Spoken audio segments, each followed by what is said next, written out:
වැඩමවා වදාළ මහා සංඝරත්නයෙන් අවසරයි ආයිබෝවන් සුපුරුදු පරිදි මෙම මිල්ටන් කීන්ස් විහාරස්ථානයේ මූලිකව අප පවත්වාගෙන යන දහම් සිසිල වැඩසටහන් මාලාවේ 39 වෙනි කොටසයි අද. මේ සඳහා අද දින අප සමග ලෝකයේ සියලුම තැන්වලින් එක්වන ඔබ සියලු දෙනාම ඉමහත් සාදරයෙන් පිළිගන්නවා. අප අද දහම් සිසිල දායකත්වයේ දරන්නේ ප්‍රශානී රත්නායක මහත්මිය සහයම පවුල විසින් විශේෂයෙන්ම ඒ අයගේ පරලෝ සැපත් දෙමාපියන් සියලු දෙනාම සිහිපත් කිරීම සහ පින් පැමිණීමට තමයි ඒ උතුම් අරමුණ බලාපොරොත්තුව තියෙන්නේ. ඒ වගේම තවත් පින් පැමිණීම් දෙකක් විතර තියෙනවා අපේ ස්වාමීන් වහන්සේලා ගැන සඳහන් කරයි. හොඳයි, අද දින සමවෙන්න සදහම් රුවන් ඒ කියන්නේ ධම්ම ජෙම්ස් නව ආකෘතියක් යටතේ අපේ ගෙන යන වැඩසටහනේ අද දින මාතෘකාව වනුයේ බුදු දහමේ ඉතාම උතුම් අති විශිෂ්ට යයි සැලකෙන සතර බ්‍රහ්ම විහරණයක්ගෙන් එකක් වන කරුණා නම් ගුණාංගයයි. අප මේ වැඩසටහන බොහෝ කලක් ඔස්සේ මේ සිංහල හා ඉංග්‍රීසි භාෂා දෙකෙන්මම පවත්වගෙන යනවා. ඒ පිළිබඳ මට පොඩි වෙලාවක් දෙන්න සුළු කාරණා ටිකක් සඳහන් කරන්න මම කැමතියි. අපගේ මේ ද්විභාෂා ප්‍රයත්නය භාෂා දෙකකින් කරගෙන යන මේ ප්‍රයත්නය ගැන අපිට මේ විවිධ මතමතාන්තර ඉදිරිපත් කරලා තියෙනවා. එනමුත් මා මේ ගැන මගේ මේ පෞද්ගලික මතය වගේ සඳහන් කරන්නේ මේ විශේෂයෙන්ම බටහිර රටවල වාසය කරන අපි අපගේ මව් භාෂාව භාවිතය කිරීම බොහොම අතිශයින්ම වැදගත් වන කාරණයක් කියලා මම සලකන්නේ. මම හිතනවා හුඟක් අය බොහොම අය එහෙම හිතනවා. ඒ කියන්නේ අපි මව් බසට සුදුසු තැන නොදෙනවා නම් ඒ කියන්නේ තමන්ගේ මේ මව් බස කියලා කියන්නේ තමන්ගේ මෑණියන් වන භාෂාව මෑණියන් කෙනෙකුට හරියට සලකන්නේ නැහැ වගේ. එම නිසා බොහොම වැදගත් මේ අපි ඒ ගැන බොහොම උත්සාහ කරන එක ගැන. නමුත් අද මේ බොහොම කනගාටුයි කියන්නේ සමහර කොට්ටාස්වල අය මේක ඊතරම්ම වැදගත් හැටියට සලකන්නේ නැහැ. ඒකෙන් ප්‍රධානම පාඩුව වෙන්නේ අපිට වඩා අපේ අනාගත පරම්පරාවල් වලට තමයි. ඉතින් ඒ ළමයින්ට ඉදිරියට ඉන්න දරුවන්ට මේ සිංහල භාෂාව හා සංස්කෘතියෙන් ඇතිවන දායාදය නොලැබීමයි.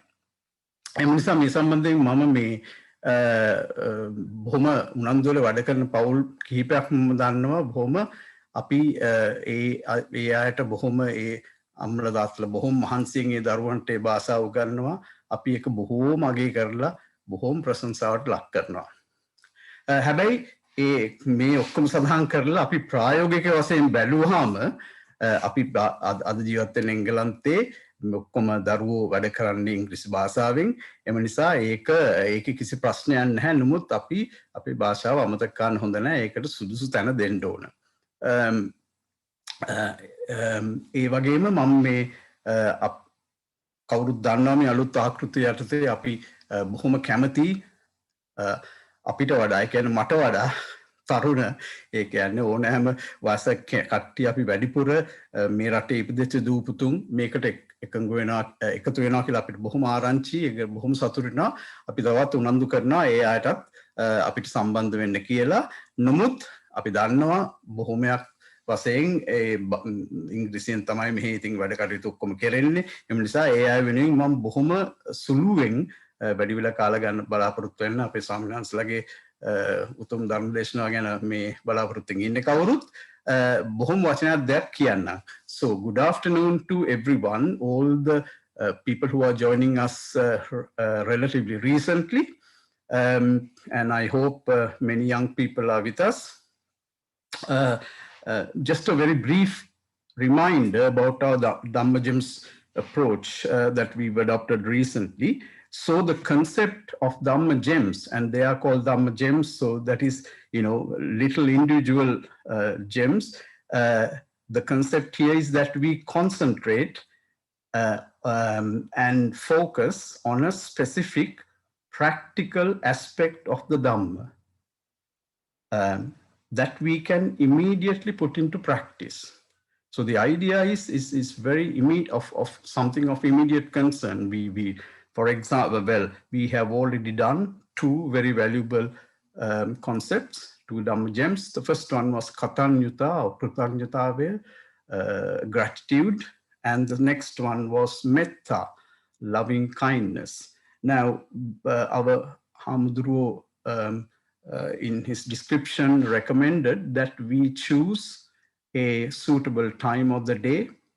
For a lot of people, just before falling asleep seems to be quite appropriate and convenient, and spend 5 minutes on focusing on the Dhamma gem. So today's talk is on the aspect of Karuna, compassion. So the idea, of course, is that once you put this into practice, and I highly recommend that you try and do it on a daily basis if you can. And then I'm hoping that people at the end of this session, we can discuss as a group how your practice was, whether you enjoyed, whether you found it useful, whether there were obstacles, and that will also encourage others hearing your experiences to actually develop this practice. So we're hoping that each week we can benefit all of us from the Dhamma gem. So that's really what I wanted to say, and please encourage anyone else who hasn't yet embarked on practicing to do so, because it is the practice of the Dhamma that brings us results in the end. So thank you very much. And Hamdurne Bansat Gaurving Aradhana kara සිටිනවා අපේ වැඩසටහනේ ඉතුරු කොටස ආරම්භ කරන්න කියලා. අවසරයි.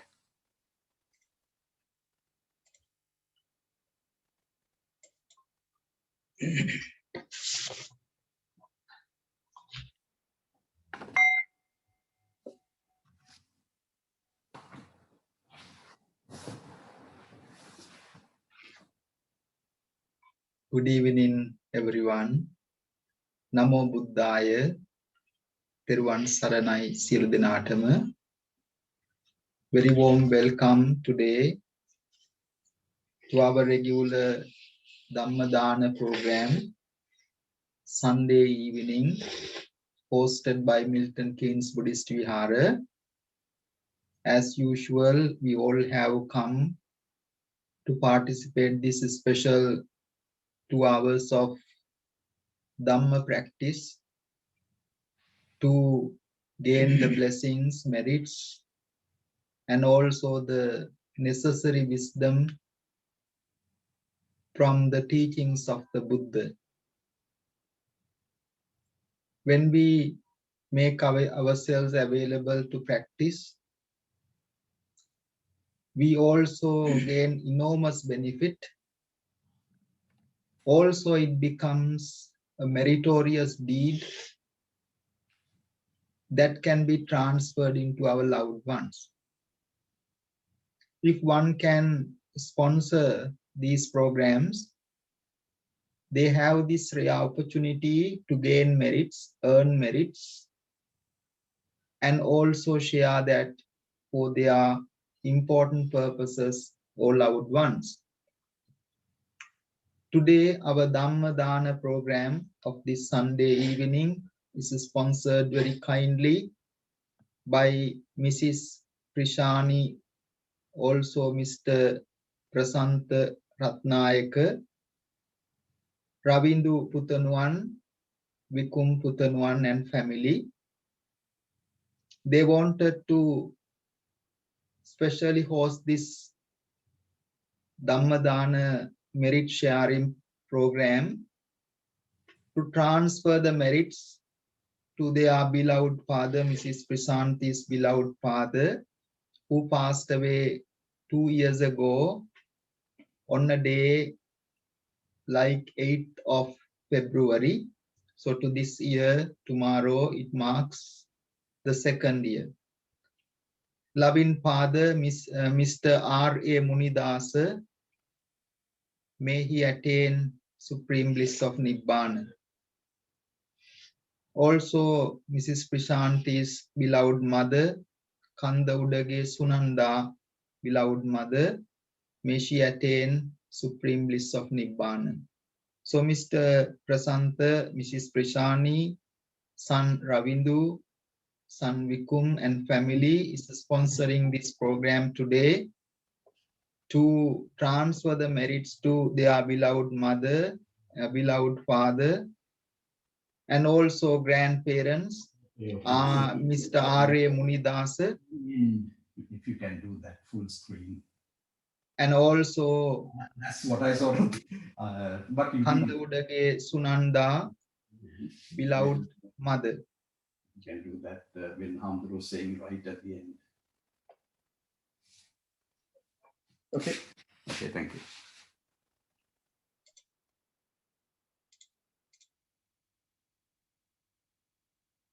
Also, they wanted to remember beloved parents of Mr. Prasanta Ratnayaka, Mr. Gunadasa Ratnayaka, Mrs. Anula Ratnayaka. Those are beloved parents of Mr. Prasanta, Sujiva, Neela, and Neil. Also, Mrs. Prasanti, Mrs. Damayanti, Mrs. Kumudu, and Mrs. Manoj, they wanted to remember their beloved parents, Mr. R.A. Munidasa, and also Mrs. Kanda Udage Sunanda. We take this opportunity, may they share our blessings and attain the supreme bliss of Nibbana. Sadhu, sadhu, sadhu.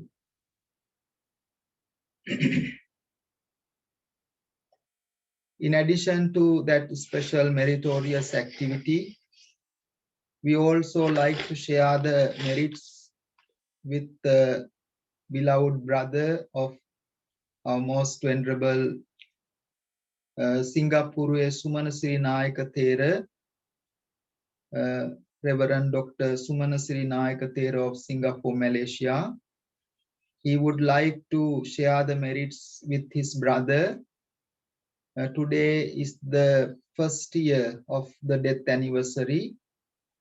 Mr. M.A. Chandrasena, who passed away in Singapore a year ago. So we take this opportunity to transfer the merits into his good name as well. There were some other family, especially our Mr. Sali and Mrs. Dilu and family wanted to join to sponsor, but having known that someone is already taken the sponsorship, they thought of sponsoring next week. I would like to take this opportunity to share our blessings with them for the good health and all the speedy recovery and the protection of Noble Triple Gem. We also make these blessings of the today program dedicate to all those who are going through difficult times due to this COVID pandemic problems, illnesses. May everyone be free from this serious illnesses, difficulties. May they have the protection of the Buddha Dhamma Sangha, also the healing and well-being as a blessing of this program. With that, we would like to proceed with our Dhamma Dana program. Our Most Venerable Dikwalle Sila Sumana Nayaka Hamduru will observe the 5 precepts. Our Ratnayaka family will join in observing the 5 precepts. After that, our Dikwalle Sila Sumana Pandita Hamduru will deliver the Dhamma Sermon in Sinhala. Then we will continue with English Dhamma Sermon. Afterwards, there will be some opportunity for you to ask the questions as well. Teruwan Saranai Silu Dinatama Adat Supurudu Paridi Api Daham Sisila Dhamma Gems සටහන ඔස්සේ සෑම ඉරිදා දිනකම පැවැත්වෙන Milton කින්ස් විහාරස්ථානයේ මගින් සංවිධානය කරන මේ උදාර පින්කමට සම්බන්ධ වෙන්නටයි බලාපොරොත්තු වෙන්නේ. මේ ධර්ම දානමය පින්කමේ අද දායකත්වයේ දරන්නේ ප්‍රශාන්ති රත්නායක නෝනා මහත්මිය, ප්‍රසන්ත රත්නායක මහත්මයා, රවින්දු පුතණුවන්, විකුන් පුතණුවන්. විශේෂයෙන්ම පින් අනුමෝදන් කරන්නට තමන්ගේ පියතුමාන් ආර්.ඒ. මුනිදාස පියතුමාණන් මීට වසර 2කට උඩදී අභාව ප්‍රාප්ත වෙච්ච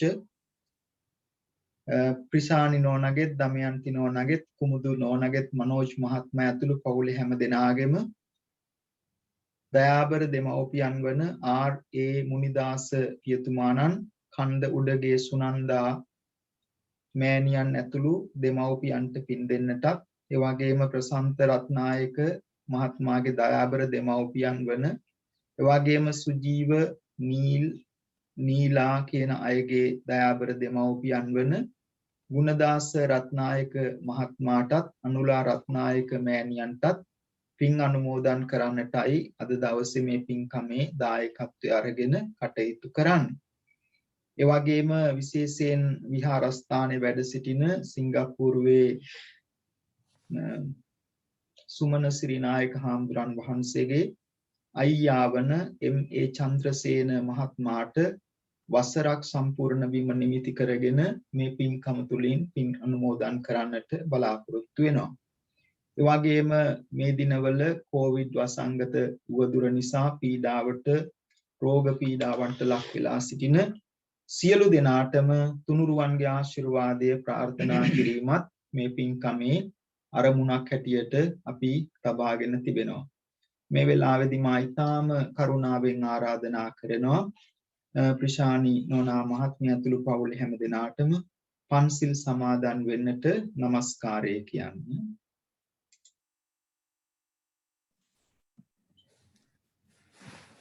නමෝ තස්ස භගවතු අරහතෝ සම්මා සම්බුද්දස්ස.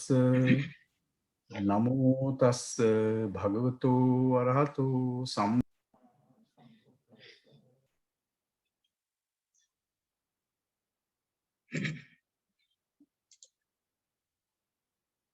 බුද්ධං සරණං ගච්ඡාමි. බුද්ධං සරණං ගච්ඡාමි.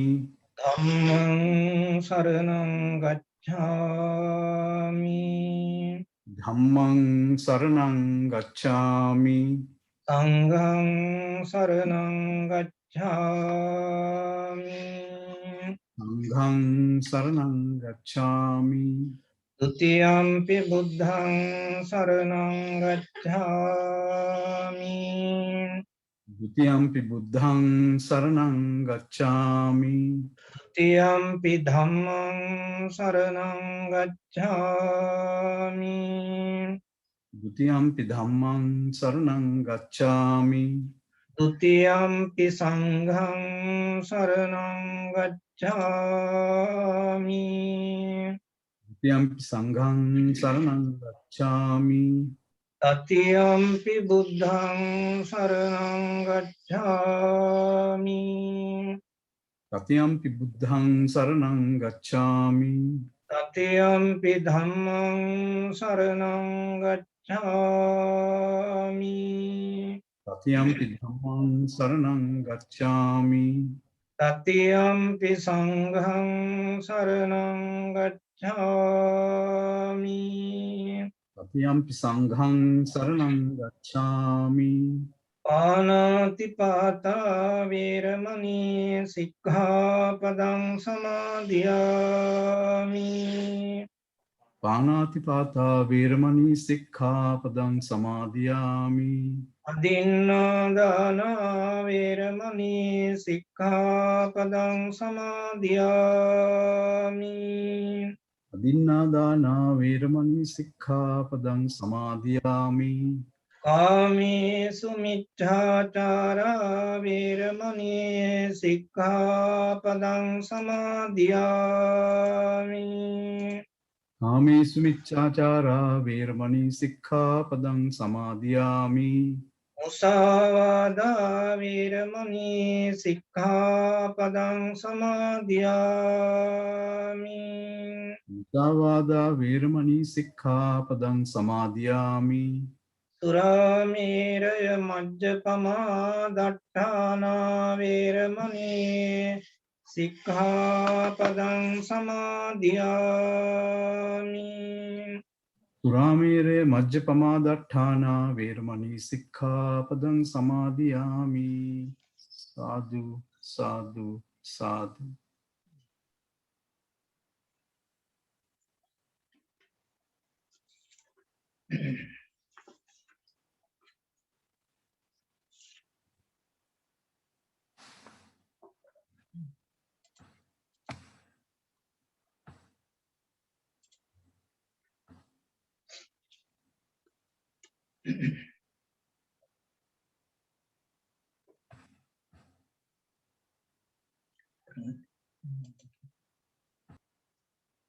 මේ වෙලාවේදී සිංහල ධර්මානුශාසනාව පවත්වන ලෙස අප ඊටාම ගෞරවයෙන් ආරාධනා කරනවා දික්වැල්ල වැවුරු කන්නල බුදුරජ මහා විහාරස්ථානයේ විද්‍යාතුංග පිරිවෙනේ පරිවෙනාධිපති හැටියට කටයුතු කරපු එවැගේම බර්ලින් බෞද්ධ විහාරයේ අනුශාසක වශයෙන් කටයුතු කරන දික්වැල්ලේ සීල සුමන පඬිත හාමුදුරන් වහන්සේට සිංහල ධර්මානුශාසනාව පවත්වන ලෙස කවුරුත් සාදුකාරයක් පවත්වනවා. Sadhu.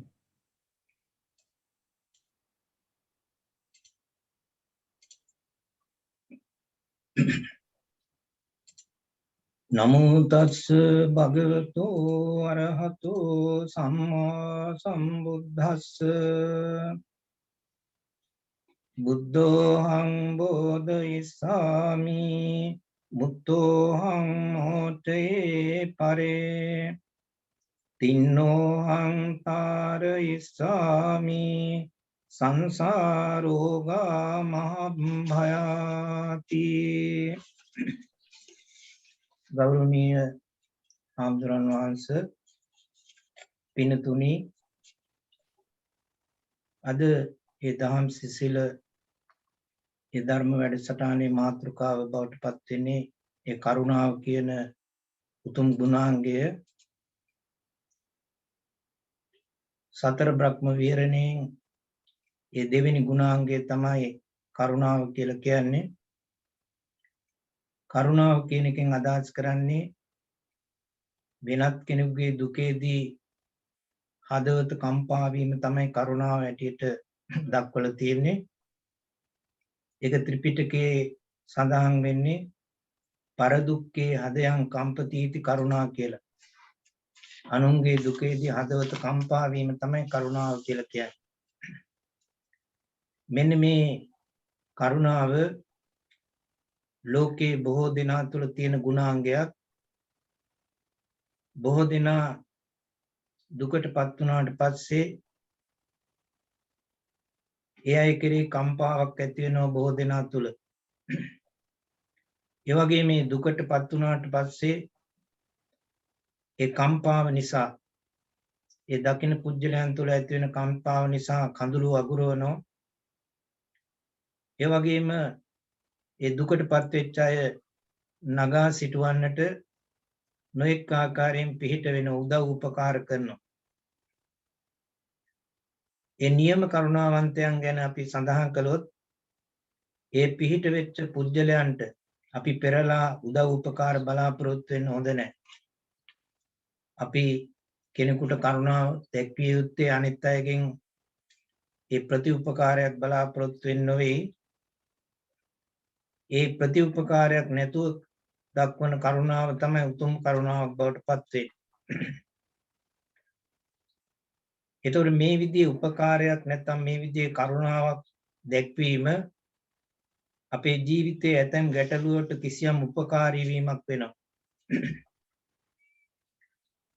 ඒ වගේම ඊට එහාට අපි කල්පනා කළොත් මේ කරුණාව නිසා අපේ ජීවිතයේ විවිධ පරිවර්තනයන් ඇති වෙන්න පුළුවන්කම තියෙනවා. ඒ සියලු දුකෙන් නිදහස් වීම පිණිස එකිනෙකා වෙත ලබා දෙන්නා වූ සහාය, ඒ සහාය තමයි උතුම් ගුණයක් හැටියට කරුණාව හැටියට සඳහන් වෙලා තියෙන්නේ. අපේ හදවත කරුණාවෙන් පිරී ගියාට පස්සේ බොහෝ ගැටලු අතුරුදහන් වෙලා යනවා. අපේ හදවතේ තියෙන විවිධ ප්‍රශ්න අපට අමතක කරන්න පුළුවන්කම ලැබෙනවා. කරුණාවෙන් තොර වුණාට පස්සේ කරුණාව නැති වෙනකොට ඒ වගේ සිත් සතන් තමන්ටත් අනුන්ටත් සිදුවන්නේ අයහපතක් කියන එක අපට අත්දැකීමෙන් දැනගන්න පුළුවන්කම ලැබෙනවා. කරුණාව අපේ හදවතින් ගිලී ගියාට පස්සේ ඒක තමන්ටත් අයහපතක් වෙනවා. ඒ වගේම අනිත් අයටත් අයහපතක් වෙනවා. ඒතර අපේ බුදුදහමේ නිර්වාණ මාර්ගය කියලා දක්වලා තියෙන්නේ කරුණාව සහ ප්‍රඥාව දෙක සමබරව පවතින අවස්ථාවක තමයි නිර්වාණය කියලා කියන්නේ, නැත්නම් නිර්වාණගාමී පටිපදාව කියලා කියන්නේ. කරුණාවෙන් තොරව ප්‍රඥාවක් ගැනවත්, ඒ වගේම ප්‍රඥාවෙන් තොරව කරුණාවක් ගැනවත් තියෙනවයි කියලා හිතන්න බෑ. මේ දෙක එකට යන ගමන් ගුණාංග දෙකක් සමබරව සමතුලිතව යන ගුණාංග දෙකක් හැටියට සඳහන් කරන්න පුළුවන් කරුණාව සහ ප්‍රඥාව කියන ගුණාංග දෙක. මේ බුද්ධ ශාසනයට කියන්නේ කරුණා ශාසනය කියලා. ඒ කරුණා ශාසනය කියලා කියන්නේ කරුණා ගුණය ඒ බුදුහාමුදුරන් කෙරෙහි මෙන්ම ඒ බුද්ධ ශාසනය පිළිබඳවත් මොනතරම් බලපෑමක් කළා තියෙනවද කියන එක එකෙන් පැහැදිලි වෙන්නේ. කරුණා ශාසනය කියන වචනය තුලින්ම මේ බුදුදහමට බුද්ධ ශාසනයට කරපු බලපෑම ගැන අපිට හිතා ගන්නට පුළුවන්. ඒ සිද්ධාර්ථ බෝධිසත්වයන් බුද්ධත්වයේ ලබා ගැනීමට පදනම් වුණේ මේ සියලු සත්‍යයන් කෙරෙහි තියෙන කරුණාව.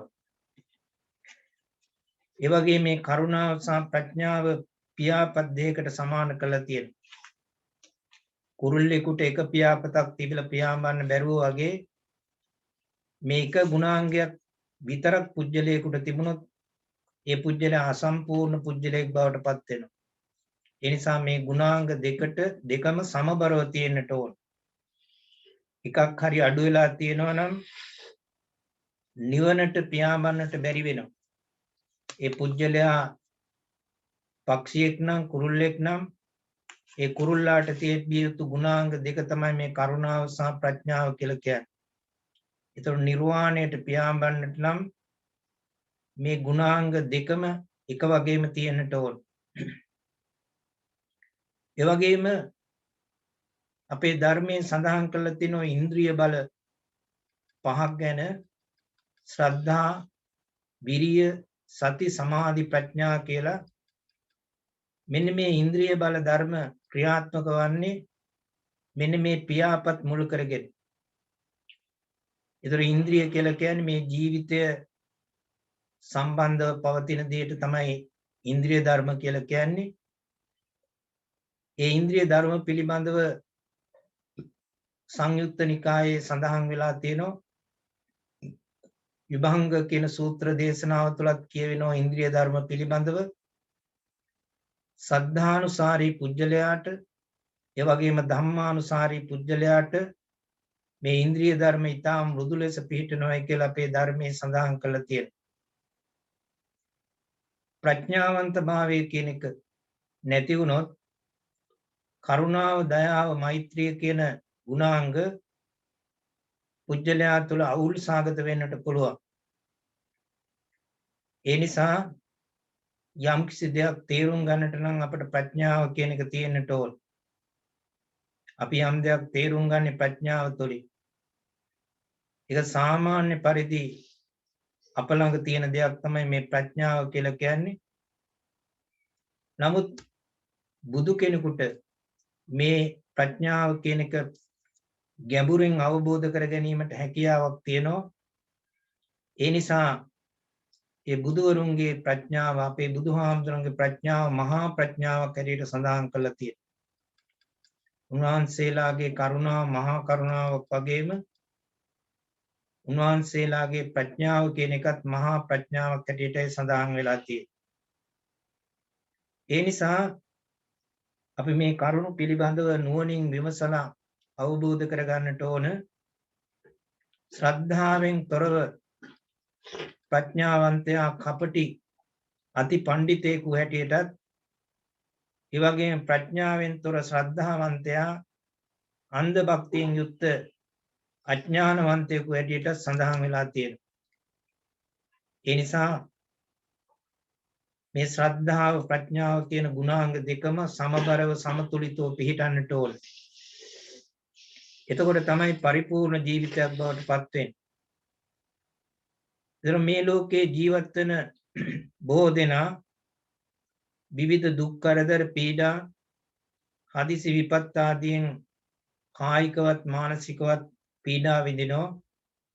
අද සමාජයේ දිහා බැලුවත් මුළු ලෝකයේ පුරාම ඒ විදිහට කායික මානසික වශයෙන් පීඩාවට පත් වෙන විවිධ හේතු නිසා රෝග පීඩා ආදී විතරක් නෙවෙයි විවිධ ප්‍රශ්න නිසා පීඩාවට පත් වෙලා සිටිනවා.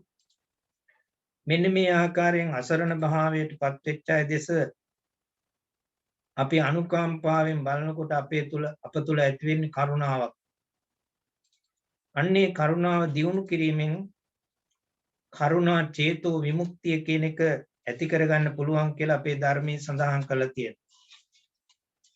ඒ කරුණාව දියුණු කිරීමෙන් පමණයි කරුණා චේතෝ විමුක්තිය කියන එක ලබා ගන්න පුළුවන් වන්නේ. එතකොට මේ කරුණා චේතෝ විමුක්තිය මහග්ගත චේතෝ විමුක්තිය ලෙසත් අප්‍රමාණ චේතෝ විමුක්තිය ලෙසත් අපට වර්ධනය කරන්න පුළුවන් දියුණු කරන්න පුළුවන්. මහග්ගත චේතෝ විමුක්තිය කියලා කියන්නේ ටිකෙන් ටික කරුණා වඩන ප්‍රදේශය පුළුල් කරලා මේ කරුණා වඩන එකට තමයි මහග්ගත චේතෝ විමුක්තිය කියලා කියන්නේ. ඒක ප්‍රමාණ සහිතව කරුණා වැඩිමයි. ඊළඟට අප්‍රමාණ චේතෝ විමුක්තිය කියලා කියන්නේ ප්‍රමාණ රහිතව ප්‍රමාණයක් නැතිව කරුණා වඩීම තමයි අප්‍රමාණ චේතෝ විමුක්තිය කියලා කියන්නේ. ඒක දිශා වශයෙන් අනුදිශා වශයෙන් මේ කරුණාව දියුණු කරන්න පුළුවන් වඩන්නට පුළුවන්. අපේ එදිනෙදා ජීවිතය තුළ සිත කය වචනය කියන ඒ තුන් දොරින්ම අපි මේ කරුණාව කියන එක දියුණු කරගෙන ඒක භාවනාවක් හැටියට අපිට දියුණු කරන්න පුළුවන් ප්‍රගුණ කරන්න පුළුවන්. ඒකට කියන්නේ කරුණා භාවනාව කියලා. ඒ කරුණා භාවනාව වඩනකොට අර විදියට දෙවිදියටම අපිට ඒක දියුණු කරන්න පුළුවන්කම ලැබෙනවා. ඒක කරුණා චේතෝ විමුක්තිය කියලා හඳුන්වන්න පුළුවන්. කරුණා චේතෝ විමුක්තිය වඩන ශ්‍රාවකයාට චිත්තසංතානේ හිංසාව කියන එක ප්‍රහාණය කරන්නට පුළුවන් කියන එක බුදුහාමුදුරු දේශනා කළා තියෙනවා. ඒ කරුණා චේතෝ විමුක්තිය දිනු කරන එක්කෙනාට තමයි හිංසාව කියන එක නැති කරගන්න පුළුවන් වන්නේ. නැත්තම් ඒ හිංසාව කියන එක තවදුරටත් වර්ධනය වෙනවා, දියුණු වෙනවා හිත තුළ. ඒතර කරුණා භාවනාව වඩන එක්කෙනෙකුට ඒ අරමුණ තුලම සිත එකඟ කරගන්න පුළුවන්. හිතේ ඒකාග්‍රතාවය, හිතේ සංසුන්කම ඇති කරගන්න පුළුවන්කම ලැබෙනවා. ඒ කරුණා භාවනාව දියුණු කරන එක්කෙනාට. ඒ නිසා කරුණා චේතෝ විමුක්තිය තුළ පිහිටලා විදර්ශනා වැඩිමෙන් ආශ්‍රව ෂේ කරන්න පුළුවන්. ආශ්‍රව කියලා කියන්නේ කෙලෙස් නැති කරන්න පුළුවන්. ඒ තුලින් තමයි අපිට මාර්ගඵල නිර්වාණ ප්‍රත්‍යක්ෂය ඇති කරගන්න පුළුවන් වන්නේ. ඒ මාර්ගඵල අවබෝධයක් ලබා ගන්න පුළුවන් වන්නේ අන්න ඒ විදිහට ආශ්‍රව නැති කිරීම තුලින්. ඒ කරුණා ගුණය බුදු ගුණ වලින් ඉතා මහත් වූ උසස් වූ ගුණයක් හැටියටයි අපේ ධර්මයේ සඳහන් කරලා තියෙන්නේ. ඒක අපට බෝධිසත්ව චරිතය තුලින් හඳුනා ගන්න පුළුවන්. අපේ බෝධිසත්වයන් වහන්සේ ඒ දීපංකර බුදුහාමුදුරන්ගෙන් තමයි මුලින්ම විවරණ ලබා ගත්තේ. ඒ දීපංකර බුදුහාමුදුරන්ගේ කාලේ අපේ බෝධිසත්වයන් වහන්සේ සුමේද තාපසය වෙලා උප්පත්තිය ලැබුවා. ඒ සුමේද තාපසය වෙච්ච වෙලාවේ එතුමාට පුළුවන්කම ලැබුණා, ලබා ගන්නට පුළුවන්කම තිබුණා කෙලෙසුන් නැසලා රහත් භාවය ලබා ගන්නට හැකියාව තිබුණා. නමුත් එතුමා කල්පනා කරේ මේ ලෝක සත්වයා සසර දුකින් මුදවලා තමනුත් මේ උතුම් නිර්වාණ අවබෝධය ලබන්නට ඕනේ කියන උතුම් අවබෝධය ඇතුව මේ ලෝක සත්වයා කෙරේ කරුණාවෙන් තමයි උන්වහන්සේ පාරමිතා ධර්ම පිරුවේ. ඒක තමයි බුදු භවයේ පදනම කියලා කියන්නේ. මා මාතෘකා කළ ගාථාවේ කියන්නේ ඒ අදහසමයි. බුද්ධෝහං බෝධිස්සාමි මුත්තෝහං මෝචේ පරේ තින්නෝහං තාරයිස්සාමි සංසාරෝගා මහබ්බය. මම බුද්ධත්වයට පත් වෙලා අවබෝධයට පත් වෙලා ඒ අවබෝධය මේ ලෝක සත්වයාටත් ලබා දෙනවා. ඒ වගේම මම මේ ලෝකේ මිදිය යුතු දේවල් වලින් සියල්ල මිදිලා මේ ලෝක සත්‍යයත් ඒවායින් මුදවනවා. ඒ වගේම මේ සංසාර සාගරයෙන් එතර වෙලා මේ ලෝක සත්‍යයත් එතර කරනවා. මේ සංසාර රෝගයට එකම පිළිවිලම මේ සත්‍ය සංසාර දුකෙන් මුදවා ගැනීම කියන අදිෂ්ඨානයයි බෝධිසත්වයන් වහන්සේ තුල ඇති උනේ. එතකොට අන්න ඒක තමයි මේ බෝධිසත්වයන් වහන්සේගේ කරුණාව, ඒ මූල බීජය. ඒ විදිහට තමයි උන්වහන්සේ කරුණාව දියුණු කරේ බෝධිසත්ව අවදියේ බුද්ධාංකුර අවස්ථාව. ඒ බෝධිසත්ව අවස්ථාව කියලා කියන්නේ ඒකයි. ඒ මහත් වූ කරුණාව උන්වහන්සේ බෝධිසත්ව අවදියේ ඉඳලම ප්‍රකට කළා, ප්‍රදර්ශනය කළා. අන්න ඒක නිසා තමයි මේ කරුණාව මහා කරුණාවක් කියලා දක්වන්නේ. ඒතර කරුණාවේ උපරිම තලය මහා කරුණාව හැටියට හඳුන්වන්න පුළුවන්. ඒ අසරණ භාවයට පත්වෙච්ච අයට බුදුහාමුදුරු නොඑක් අවස්ථාවලදී පිහිටුණා. හැමදාම උදේ පාන්දර උන්වහන්සේ මහා කරුණා සමාපත්තියට පත් වෙලා උන්වහන්සේ බලන මේ ලෝකේ පිහිට විය යුතු පුජ්‍යලෝ කවුද කියලා. අන්න එහෙම බලලා උන්වහන්සේ පිහිට වෙච්ච අය අනන්තයි. ඒ සුනීත, සෝපාක, මට්ට කුණ්ඩලී, ඒ වගේම රජ්ජුමාලා, අඟුලිමාල, ඒ චුල්ලපන්තක ආදී බොහෝ දෙනාට උන්වහන්සේ මහා කරුණාවෙන් යුක්ත වේ අයට පිහිට වුණා. උන්වහන්සේ ඒ පිහිට විය යුතු අය දැනගත්තේ මහා ප්‍රඥාවෙන්. ඒ මහා ප්‍රඥාවෙන් දැනගෙනයි මහා කරුණාවෙන් යුක්ත වේ අයට පිහිට උනේ. ඒ නිසා උන්වහන්සේගේ කරුණාව දැක්වීමේදී අපේ පැරණි පඬිවරුන් දක්වනෝ, ඒ වගේම ත්‍රිපිටකයේ ඒ ධර්ම ග්‍රන්ථවල සඳහන් වෙනෝ ඇතැම් විට වදකේ දේව දත්තම්හි චෝරේ අංගුලි මාලකේ ධනපාලේ රාහුලේ චේව සබ්බත්ත සමමානසෝ කියලා. දේවදත්ත, අංගුලිමාල, ඒ ධනපාල හස්තියා, ඒ වගේම තමන්ගේ පුත් කුමාරයයි රාහුල කුමාරයාටත් සම මෛත්‍රියක් කරුණාව උන්වහන්සේ පෙතුරුවා. ඒක ભેදයක් නැහැ. උන්වහන්සේ ඒ ભેදයක් නැතුව හැම දිනාටම සමව තමයි මෛත්‍රිය කරුණාව පෙතුරුවේ. ඒ වගේම අපේ බුදුහාමුදුරන්ගේ මහා කරුණාව, මහා ප්‍රඥාව සමව පිහිටලා තියෙනවා. ඒ නිසා තමයි අපේ පැරණි ඇත්තු බුද්ධ වන්දනාව කරනකොට මෙන්න මේ ගුණාංග ප්‍රඥාව කරුණාව කියන මේ ගුණාංග දෙකම සමව සමබරව සමතුලිතව පිහිටපු නිසා මේ ආකාරයෙන් තමයි උන්වහන්සේගේ බුදුගුණ වර්ණනා කරමින් වන්දනා කළේ. කරුණා සීතල හදයන් පඤ්ඤා පජ්ජෝත විහෙත මෝහ තමං සනරාමර ලෝක ගරුං වන්දේ නිපුණං ගති විමුක්තං කියලා. ඒ ගාථාවෙන් කියන අදහස තමයි කරුණාවෙන් තෙත් වූ හදවතක් ඇත්තා වූ ඒ වගේම ප්‍රඥාව නැමැති ආලෝකයෙන් මෝහය නැමැති අන්ධකාරය දුරු කරපු දෙවි මිනිසුන් සහිත ලෝකයාට ගුරු වෙච්ච ඒ උතුම් බුදුහාමුදුරන්ට වන්දනා කරනවා කියන එකයි ගාථාවේ කියන්නේ. ඒතර මේ ගාථාවෙන් කියන මේ ගුණාංග දෙක තමයි මහා ප්‍රඥාව සහ මහා කරුණාව. මේ දෙක සමව උන්වහන්සේට පිහිටා තිබුණා. ඒක බුදුවරයෙකුට මිසක් සාමාන්‍ය පුජ්‍යලයකට පිහිටන්නේ නැහැ. පසේ බුදු කෙනෙකුටවත් පිහිටන්නේ නැහැ. ඒ ආකාරයෙන් ඒ ගුණාංග අපේ බුදුහාමුදුරුවෝ දිනපතාම අලුයම අවදි වෙලා ඒ මහා කරුණා සමාපත්තියට සමවැදිලා ලෝක සත්‍යය දෙස බලවදාලා. ඒ ලෝක සත්‍යය දෙස බැලුවේ මේ ලෝකේ කාටද පිහිට විය යුත්තේ කියන අදහසින්. ඒ නිසා අපි කරුණාව සහ ප්‍රඥාව අතර තියෙන වෙනස අපි හඳුනා ගන්නට ඕන. බුදුහාමුදුරුවෝ තුල තියෙන මහා කරුණාව ශ්‍රාවකයන්ගේ කරුණාව අතර සංසන්දනය කරන්න පුළුවන් කමක් නැහැ. ඒ දෙක අතර පරතරය ඊටාම විශාලයි. මේක අප්පමඤ්ඤා කියලා හඳුන්වන ඒ චෛතසික හතරෙන් එකක්. ඒවා තමයි මෙත්තා, කරුණා, මුදිතා, උපේක්ඛා කියලා කියන්නේ. ඒ බුදුහාමුදුරන්ගේ මහා කරුණාව කියන එක කාටත් පොදු වෙච්ච එකක්. පොදු ගුණාංගයක්.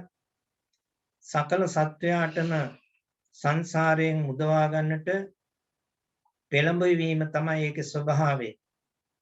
උන්වහන්සේ තුල කරුණාව නොතිබුණා නම් මේ සියලු සත්වයා මේ සංසාර දුකෙන් මුදවා ගැනීමට උන්වහන්සේගේ පෙළඹවීමක් ඇති වෙන්නේ, අදහසක් ඇති වෙන්නේ නැහැ.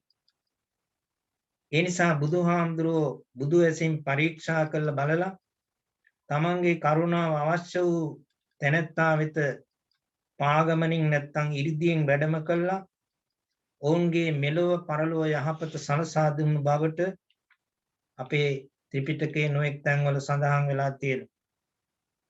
බුදුහාමුදුරන්ගේ කරුණාව නැත්තම් මේ මහා කරුණාව විශේෂතා කීපයක් අපිට දකින්නට පුළුවන්. අර සාමාන්‍ය පුජ්‍යලයේ තියෙන කරුණාව වගේ නෙවෙයි. මහා කරුණාව සඳහා කරන ලද උසස් කුසල කර්ම ඒක ලබා ගන්න කරපු කුසල් කරුණාව සඳහා කරන කුසල් වලට වඩා වෙනස්. සාමාන්‍ය පුජ්‍යලයේ තුල තියෙන කරුණාව ලබා ගැනීමට කරන කුසල් වගේ නොවේ. මහා කරුණාව ඇති කර ගන්නට කරන්නා වූ කුසල් මහා කුසල් හැටියට ගණන් ගන්න පුළුවන්. ඒ ස්වરૂපය අතින් ගත්තොත් මහා කරුණාව කියන එක උසස් අදහසකින් ක්‍රියාත්මක වෙන ඒ වගේම දුකේදී පමණක් ක්‍රියාත්මක වන උතුම් ගුණාංගයක්.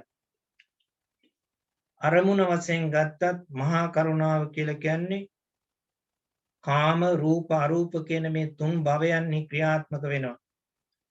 නමුත් කරුණාව කියන එක කාම භවයේ පමණක් ක්‍රියාත්මක වෙන ගුණාංගයක්. අපේ බුදුහාමුදුරන්ගේ මහා කරුණාව තුන් භවයේම ක්‍රියාත්මක වෙනවා. කාම රූප අරූප කියන මේ තුන් භවයේම. නමුත් කරුණාව කියන එක ක්‍රියාත්මක වෙන්නේ කාම භවයේ විතරයි. ඒ වගේම මහා කරුණාව පක්ෂපාතීත්වයක් ඇත්තේ නැහැ මහා කරුණාව තුළ. ඒ කරුණාව පක්ෂපාතීත්වයක් වගේම ඒකීය භාවයක් දකින්නට ලැබෙන්නේ නැහැ මහා කරුණාව තුළ. ඒ වගේම කරුණාව කියන එක අදිමාත්‍රයේ උසස් වගේම මහා කරුණාව ඊටත් වඩා උසස් කියලා කියන්න පුළුවන් අදිමාත්‍රයේ අතින්. ඒ වගේම කරුණාව සහ මහා කරුණාව අතර වෙනස්කම් කීපයක් අපිට දකින්නට පුළුවන්කම තිබෙනවා. කරුණාවෙන් ද්වේෂය කියන එක නැති කරනවා. ඒ පුජ්‍යලයන් තුල තියෙන තරහ කියන එක නැති වෙලා යනවා කරුණාව තුලින්. නමුත් මහා කරුණාව තුලින් වෙන්නේ මෝහය නැති කරන එක. මෝහය කියන්නේ මුලාව. එතකොට අර රාග ද්වේෂ කියන දෙකටම මුල් වෙන්නේ මෝහය කියන එකයි මුලාව කියන එකයි. මෝහය සම්පූර්ණයෙන්ම දුරු කරනකොට රාගය ද්වේෂය කියන දෙකම සම්පූර්ණයෙන්ම නැති වෙලා යනවා. ඒතර මහා කරුණාවෙන් වෙන්නේ මොකද්ද? මෝහය කියන එක සම්පූර්ණයෙන්ම නැති කරන එක. නමුත් සාමාන්‍ය කරුණාවෙන් කරන්නේ ද්වේෂය කියන එක නැති කරන එකයි. ඒ වගේම මේ කරුණාව සහ මහා කරුණාව අතර අන්තර්ගත කරුණු අතින් බැලුවත් වෙනස්කම් කීපයක් තියෙනවා. ඒ ආලම්බණය කියන එක නැත්නම් ඒ අරමුණ පිහිටීම මහා කරුණාවේ ආලම්බණය කියන එක පුළුල් වූ එකක්. කරුණාවේ තියෙන ආලම්බණය වගේ නෙවෙයි. මහා කරුණාවේ ආලම්බණය නැත්නම් ඒ පිහිටීම අරමුණ වෙනස් වූ අරමුණක්. ඒ වගේම මේ භූමියේ වෙනස නැත්නම් ස්ථානයේ පවත්නා තැන ගත්තොත් කරුණාව කියන එක ප්‍රථම ඥානයේ නැත්නම් චතුර්ථ ඥානයේ දක්වා පැතිරලා තියෙනවා. නමුත් මහා කරුණාවෙම සීමා කරන්න පුළුවන් කමක් නැහැ. මහා කරුණාව කියන එක සීමා රහිත දෙයක්. ඒ වගේම පෞරුෂයේ වෙනස අපිට ගන්න පුළුවන්. කරුණාව ශ්‍රාවකයන්ට වගේම පසේ බුදුරන්ට සීමා වෙනවා. නමුත් මහා කරුණාව කියන එක බුදුවරුන්ට පමණක් සීමා වෙච්ච එකක්. මහා කරුණාව කියන්නේ බුදුවරුන්ට පමණක්ම සීමා වෙච්ච එකක්. නමුත් කරුණාව කියන එක සාමාන්‍ය ශ්‍රාවකයන්ටත් ඒ වගේම පසේ බුදුවරුන්ටත් පිළිටන්නට පුළුවන් එකක්. ඒක ඒ ඇත්තන්ට සීමා වෙන එකක්. ඒ වගේම ලබා ගැනීමේ වෙනස අපිට ඊළඟට දක්වන්න පුළුවන්. කාම ධාතුවේ ක්ලේශයන් විනාශ කරන්නට ලබන ඵලය කරුණාව ලෙස හඳුන්වන්න පුළුවන්. අරූප ධාතුවේ නැත්නම් භවත්‍රයේම ක්ලේශයන් නැති කිරීමට ලබන ඵලය මහා කරුණාව හැටියට හඳුන්වන්න පුළුවන්. ඒතර කරුණාව කියන එක මේ කාම භවයේ තියෙන ක්ලේශයන් නැති කිරීමට යොදා ගන්නා ඵලයේ හැටියට හඳුන්වන්න පුළුවන්.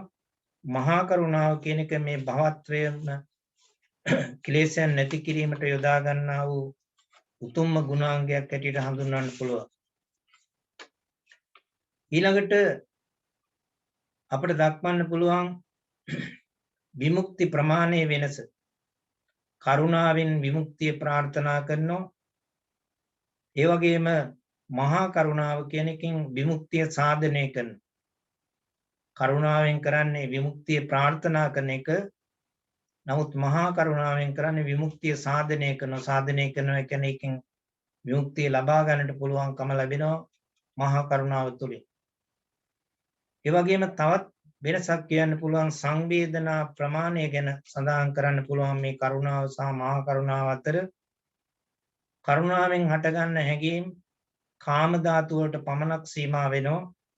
නමුත් මහා කරුණාවෙන් හටගන්නා හැඟීම් කාම රූප අරූප කියන මේ ධාතුන් ඉක්මවල පවතින දෙයක්. ඒක සීමා සහිත නැහැ, සීමා රහිතයි.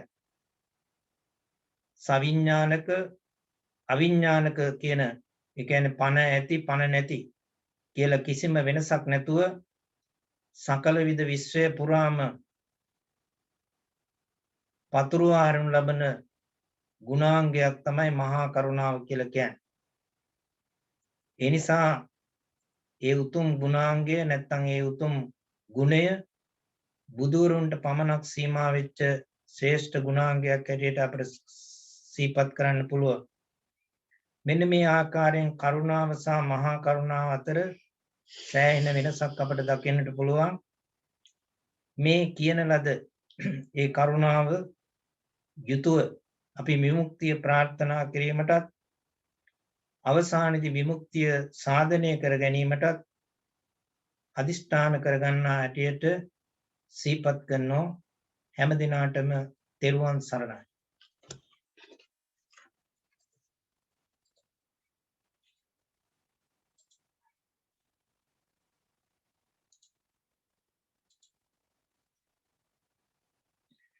සාදු සාදු සාදු. ඒ උතුම් ධර්මානුශාසනාව පවත්වනු ලැබුවේ දික්වැල්ල වැවුරු කන්නල බුදුරජ මහා විහාරස්ථානයේ විද්‍යාතුංග පිරිවෙනේ පරිවෙනාධිපති වැඩවිසූ ජර්මනියේ බර්ලින් බෞද්ධ විහාරයේ අනුශාසක වශයෙන් කටයුතු කරන දික්වැල්ලේ සීල සුමන පඬිත් හාමුදුරන් වහන්සේ මේ රැස් කරගත් උතුම් පුණ්‍ය සම්භාරය අද දවසේ පින්කමේ දායකත්වයේ දරන ක්‍රිෂානි නෝනා මහත්මියගෙත් ප්‍රසන්ත මහත්මයා ඇතුළු ඒ පවුලේ සෑම දෙනාගේම දෙපාර්ශ්වයේම දෙමව්පියන්ට අනුමෝදන් වේවා යයිගේ සසර ගමන සුවපත් වේවා කියලා ප්‍රාර්ථනා කරනවා. විශේෂයෙන් ආර්ය මුනිදාස පියතුමාණන් ඒ වගේම කන්ද උඩගේ සුනන්දා මෑණියන් ගුණදාස රත්නායක පියතුමාණන් අනුලා රත්නායක මෑණියන් ඇතුළු දෙවිය පරලොව ගිය සියලු ඥාතීන් මේ පින් අනුමෝදන් වේවා කියලා ප්‍රාර්ථනා කරනවා. ඒ වගේම ගෞරවනීය සිංගප්පූරුවේ සුමන සිරිනායක හාමුදුරන් වහන්සේගේ දයාබර සොහොයුරාණන් එම්.ඒ. චන්ද්‍රසේන මහත්මයාණන් මේ පින් අනුමෝදන්ව සංසාර ගමනේ සියලු දුකින් අත මිදී උතුම් අමා මහ නිවනින් සැනසීම උදා කර ගනිත්වා කියන ප්‍රාර්ථනාවත් ඇති කරගෙන මේ උදාර පින්කම සිදු කරන්නේ. දැන් අපි ඉංග්‍රීසි ධර්මානුශාසනාව සඳහා සූදානම් වෙමු. නමෝ තස්ස භගවතු අරහතෝ සම්මා සම්බුද්දස්ස. Homage to the Blessed One, Supremely Enlightened Lord Buddha. Dear devout friends in the Dhamma, today our subject for this Dhamma Dana program, how Karuna, translated as compassion, can be useful to understand and then to apply it into our practice. As a result, benefit from that. The teachings of the Buddha is not a theory, it is for practice. So the Karuna is a practice that we need to apply in everyday life. Let us look first at some words that commonly sound very similar and compare these with compassion. Love is an emotion primarily centered towards yourself, based on conditions. Love is primarily aimed at satisfying your own emotional needs and desires. There is another word called metta. We translate this as loving kindness. Is unconditional, wishing well for yourself and everyone. This is the topic we discussed last week before, as our Dhamma Gems program.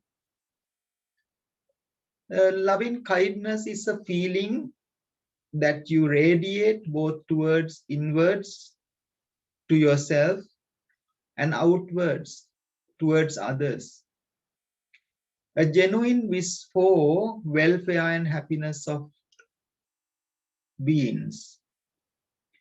Whereas compassion, we call Karuna, means having sensitivity or receptivity to any discomfort or suffering of others or within yourself, and being moved by it. Always working towards the emotional well-being of yourself and others. Being sensitive and receptive to their present and future suffering or misfortune. Karuna closely relates to the kindness, tenderness, and the caring nature of a person. The opposite of Karuna is kind of an aggression, unkindness, or insensitivity. These few words would make you close to identify certain characteristics that naturally appears in our life. Karuna is often a quality that some people are born with. So like other negative qualities. You sometimes hear of people with a good heart, with a natural tendency to be kind and care for others. Those are people with compassion. We really appreciate those qualities. Metta and Karuna often go hand in hand. Metta is a quality or state of mind that you engage in or practice. So for most people, metta is time limited. Most people will not radiate metta continuously. They may do it on some occasions. They may do it often, but not continuously. However, karuna or compassion is something that can be part of our or your makeup, part of your personality, or characteristics of yourself. Often such a person could be described as soft person or an approachable person. We hear the words in Karaniya Metta Sutta, Mudu Anatimani. No matter how others treat you, the heart of a person with compassion will always melt upon noticing any discomfort or suffering in anyone. At the present time or in the future, any person is always willing to forgive and put aside any harm or undesirable actions of others towards yourself. He or she will always wish for the welfare and betterment of all beings. The compassion that most parents have towards their children is always primary example. The Buddha linked the compassion of parents towards children to that of the Brahma qualities, the highest of the gods. However, the person with ultimate and boundless compassion was the Buddha himself. He alone spent many lifetimes perfecting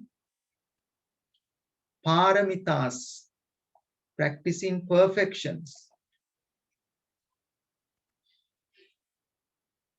Also developing wholesome skills, went through so many hardships as an ascetic due to his Maha Karuna towards all sentient beings.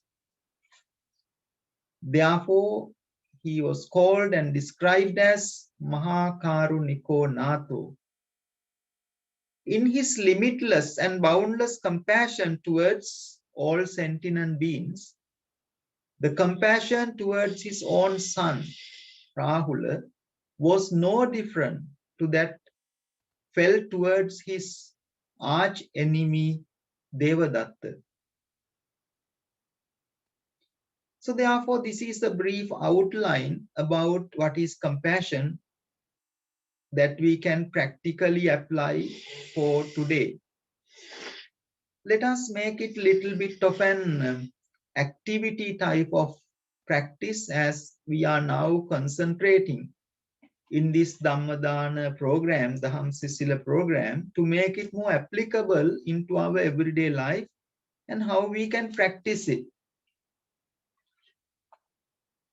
Like self-centered views and attitudes often lead to a lack of compassion or karuna. When one contemplates that almost every living being has similar needs, wants, desires, similar to ourselves, everyone has the desires, wants, needs, that obstructing and depriving them for those also for whatever reason is unhealthy and undesirable, then one begins to show the seeds of compassion and karuna. As a suitable time of day, ideally before falling asleep, you may review your past 24 hours and select occasions where you have perhaps been more aggressive than ideal in dealing with others. It's something that you can apply everyday life. Also visualize and imagine how better you could have acted and make a determination to do so in the future. Perhaps radiate metta towards that person. Think of someone in particular who often irritates you, or someone to whom you have never had any feelings of karuna or compassion. It has been said that throughout the vast samsara that we have traveled, each and every sentient beings could have been our mother, our father, brother, or sister. Perhaps in the dim, distant past, bringing that thoughts to the fore may help you in achieving compassion towards that being. Also think of a time when you have been too harsh on yourself, been angry with yourself for not having done much better. Remember that you are only just another human being with all the failings that human beings possesses. Be sympathetic to the sentient being currently located within your body, who has traversed the samsara and will continue to do so for many lifetimes in the future. This is very much similar to the metta bhavana in the last Dhamma gems we discussed. Perhaps these few techniques will bring us a bit more insight to make us familiar with this particular concept. As you all know that Buddha has developed 10 perfections. Without karuna, he could not have developed any of those things. He could have enlightened many birth cycles before, but he postponed it and decided to take a long hardship out of this great compassion to overcome all the suffering and help every other beings also to overcome the suffering. So metta is very much to alleviate our negative qualities within us, whereas the karuna, the compassion, is helping others to overcome their suffering.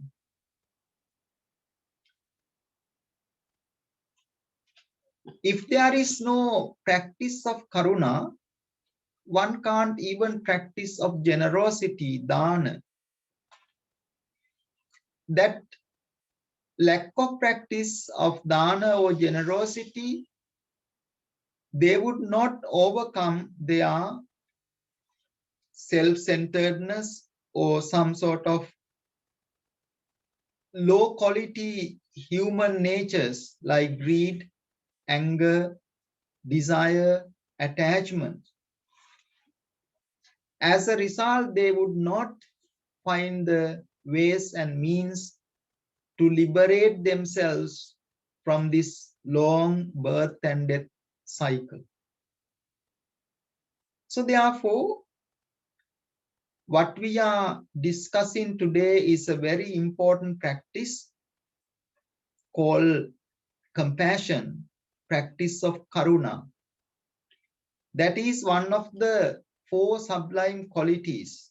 First one is loving kindness, second one is compassion, third one is sympathetic joy, the fourth one is equanimous nature or equanimity. Karuna is a quality in our heart. When you see someone is in trouble or in difficulty, you approach and extend your support.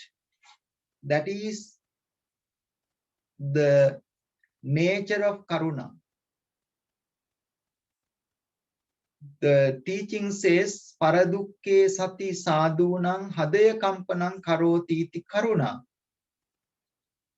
When you experience someone is in great pain, great suffering, great difficulties, that your heart vibrates, that your heart encourage you to do something, that quality is called Karuna. If there is no that person is very selfish, and that person can't really overcome the necessary suffering in this long birth and death cycle. So therefore, the Karuna is a very important thing that has 2 different aspects. One aspect is called basic compassion that we all experience in our everyday life. And sometimes we have far greater experiences of Karuna called Maha Karuna, greater compassion. Even our Buddha is also called Maha Karuniko, that he doesn't have, he was in excel in compassion. So that compassion is basically to make our energy, our time and effort to support others to develop more in their life. With that, I would not take much time today, and I will pass on for any questions to proceed with our subject today, Karuna, so that we can bring more perspectives into our discussions. May the merits that we acquired today be with our sponsors, and may all their aspirations be fulfilled. May this be a very special Dhamma Dana meritorious activity for them to attain the supreme bliss of Nibbana. Sadhu, sadhu, sadhu. Sadhu, sadhu, sadhu. Bhoma, apuru Bhoma, Lasana Dharma Deshnavak. Thank you very much, Bantes, for that wonderful expositions of the Dhamma. Now it's time for questions. I'm sure that a lot of people listening very carefully have got queries, and Anura has already sent us. හොඳයි අනුර ඒක මේ වගේ ලොකු හොඳ ලස්සන හරිම බොහොම බොහොම හොඳයි ඒ කියන්නේ සතුටින් අන්තිමට අවසන් කරන්න කැමතියි හොඳයි. Hari. So I welcome anybody to forward their queries, questions, please.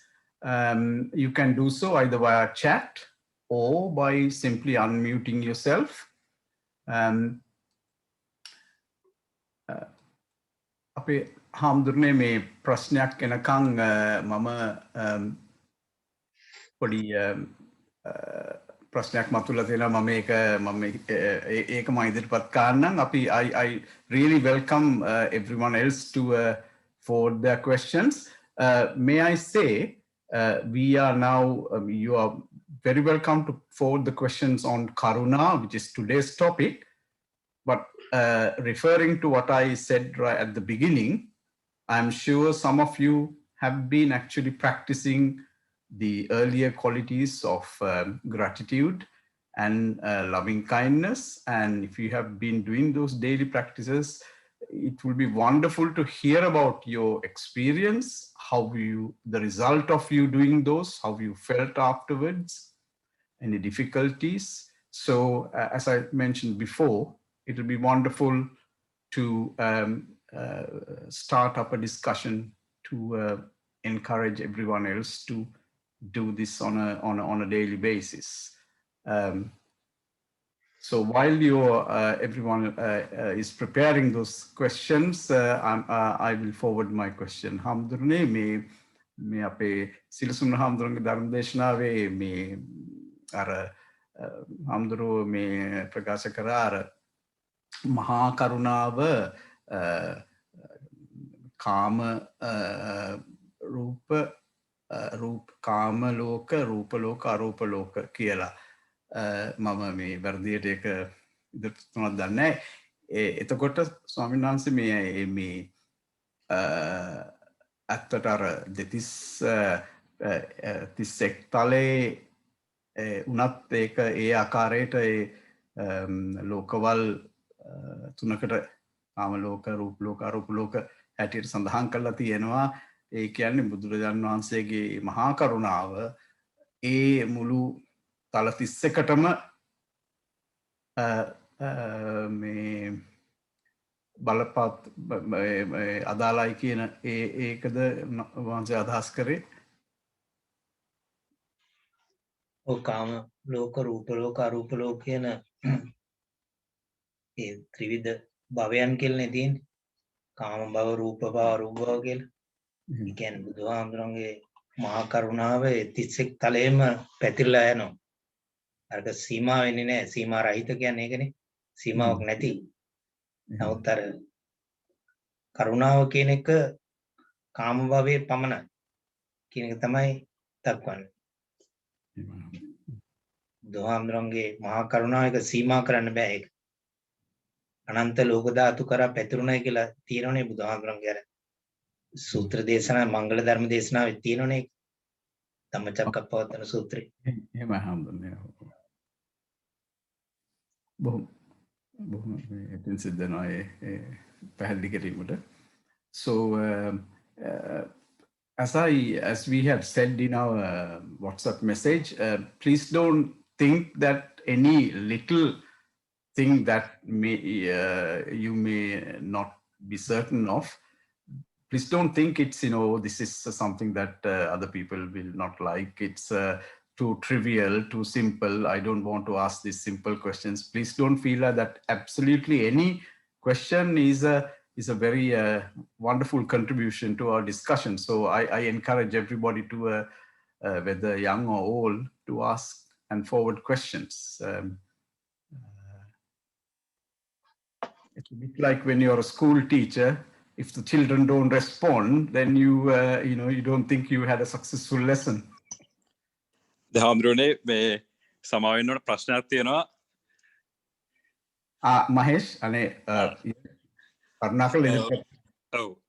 Hamre, this is actually one of the observations which I made last week, and with reference to actually the first thing actually we talked about a couple of weeks ago about the gratitude. I had to be a kind of a silent observer to one of these school competitions that was only about a few days ago, where Tony was a participant. So there are, I think I remember there are about 50 odd people actually who were there in that competition. And this was actually on the Zoom platform. It's a kind of public speaking competition. Now, I could see there are about four judges there, and also there are a few school teachers representing sort of 4 schools there. So what happened was at that time, and I mean, the judges as well as the school teachers were actually asking all the girls to actually switch on their cameras because they would like to have active participation. And I couldn't see anybody actually sort of switching on their cameras. They were all sort of silently observing. And even actually to my surprise that when the opportunity was given to those people who were actually making their speech for the debate as well, and they would still actually manage to keep their cameras switched off and continue to talk. And when the opportunity came to Tevini, and obviously I kind of silently actually asked her to switch on the camera. And she found it very difficult at that time because she felt, yes, she's happy to do that. She had the confidence, but she really didn't want to be the odd one out in that peer group. But somehow or other, it is surprising that she managed to actually, because she was actually listening to that program where we discussed in detail about gratitude towards the teachers or anybody. And she managed to actually, for the first time, she managed to put the camera on. It was great. She managed to actually do her speech. Then, of course, again, after about, I think her speech was about 3 or 4 minutes. Then once she has done that, she again put the camera off. And then that went on. Then, of course, other speakers also followed her, which is great. But no one actually at the end managed to, I mean, it was one at a time. Now, at that time, actually, what I observed was, yes, they really want to show their gratitude to their sort of teachers or the judges as well, and also follow the instructions and guidance. But they find it very difficult to perhaps because I actually at the end I actually asked her, why was it so difficult? Because I think it was a very valid point that she made out. What she said was, yes, I can't be the only person who is doing that. I find it very difficult to be able to continue to be sort of showing my face when other 40 odd kids were actually not showing their faces in that in the public speaking competition.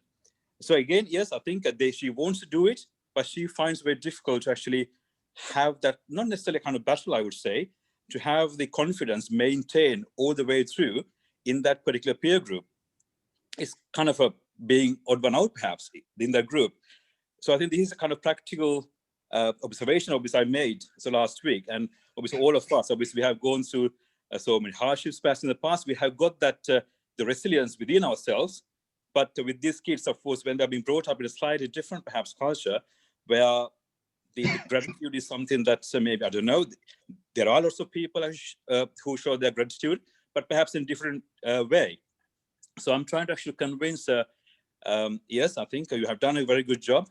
But again, in reflection, and that's exactly what she said. Yes, she wants to do that, and she has listened to all the Dhamma preaching, but it will be very difficult for her to actually maintain that because she is in that whatever the peer group where no one would actually follow that kind of advice, perhaps. So I would like to actually have your guidance on that, Daham, really. Thank you. Very good point. My issue pointed out. Thank you. Sisters and brothers in the Dhamma, this is a point which many students from Asia, Africa, and South America who are here face in this society. There is a situation of keeping silence and just listen and come to your own conclusion. There is a big gap in communication systems when it comes to school children in such a competition.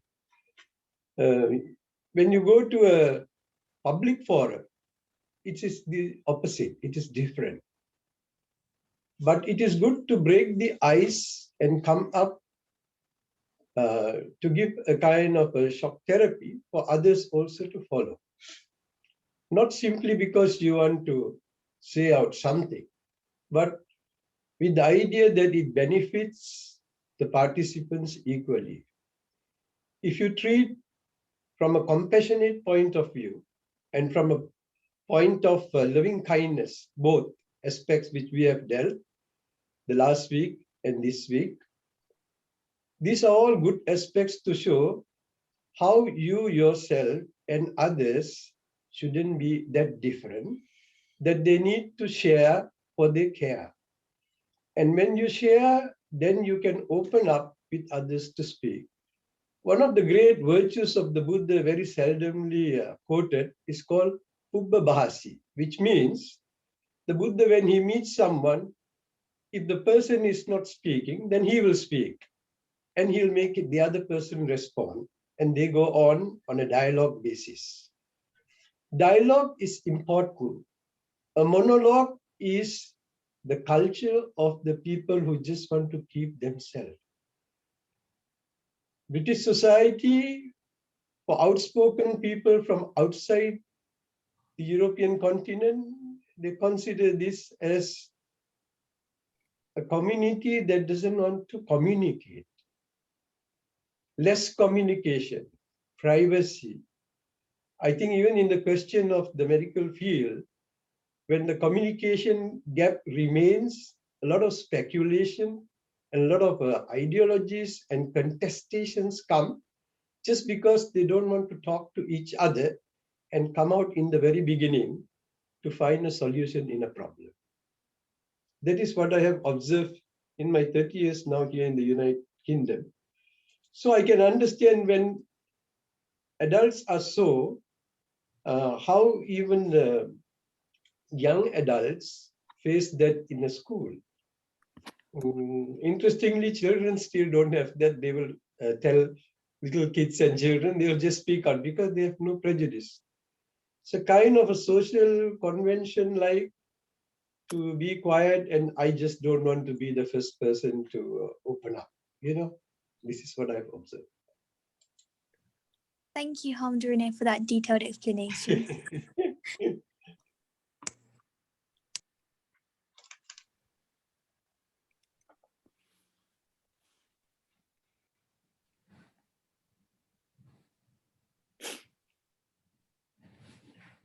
Teruvan Saranai. Hello. Hello, please ask your question. Yes, we can hear you well. I'm only sharing one of the something related to gratitude from the Dhamma Sunday school from a very small age, which I would thought that it will be very useful. And then I always share that with my, anyone that who likes to kind of think about it. This is something that I learned when I was very little. 3 things. One, that when you get up, to make sure that you make the bed. It is something that we really thought. That is one. Number 2 is that when you eat, you wash your own plate. Number 3, when you go to the toilet, make sure that you kind of flush it and make sure, double check that is clean. So these were 3 things that which was like really banging about, especially, of course, my parents would all about. This is something related to gratitude. But I think over the years in life that, understanding the deep meaning of it, the gratitude goes to not only, like, for example, thank you to having some kind of, comfortable bed then, and also that showing your maitri to people who made that bed, even the carpenters, things like that. So that is something that I wanted to share. And then also other thing is that my father, I'm just trying to share that when we were going to the Daham parcel, we always had to walk along paddy fields to go to the temple. So that, of course, that I think now only I could be able to appreciate why that they would allow us to walk to the temple rather than sending by any vehicle. So again, that connecting that gratitude and then spreading that karuna to everybody who is involved in these three areas of what we do, and then it also gives us some kind of practice in day-to-day life. So I wonder whether any other people would share that or comment or what you think of as a group. That's thank you, Dr. Ruvini. That's a very wonderful idea aspect of looking at gratitude and how it relates to your own experience. I think there must be several or many people who are joined with us who would want to contribute that. Please, please do so. Hello. Hello, Ganesha. Yes, we can hear you well. Hello. I just wanted to say that I think that respect for elders who are not related to you necessarily, I think we should be respectful to them. So I showed this kindness, metta, by doing some shopping for a lady that I had come to know through my charity work, and she's in her 90s. She's also a Buddhist, Sri Lankan Buddhist. And she practices a lot of meditation, and I'm sure the reason why she's so in such good health is because she practices meditation and Buddhist loving kindness. But I did some shopping for her. I asked, what can I do to help when the pandemic started? And she said, please, can you do some shopping for me? I offered to do it and said, can I offer to do some shopping for you? And she said, please, can you do some shopping for me? So I did this for every week for maybe 7-8 months. So until I moved jobs out of the area. And she lives across the city from me, but I traveled every week and made sure that she was okay. And I talked to her for a little bit with the face mask and everything. But it's just something that I was happy to do. And it didn't feel like, it felt like natural to do, like something that I could do. It's just something automatic. So that is how I felt, really. And I think when you offer, I think it's important to offer help to people who really need it. And I did this in this case. Thank you. Thank you, Ganesha. Hamdunne, any comments?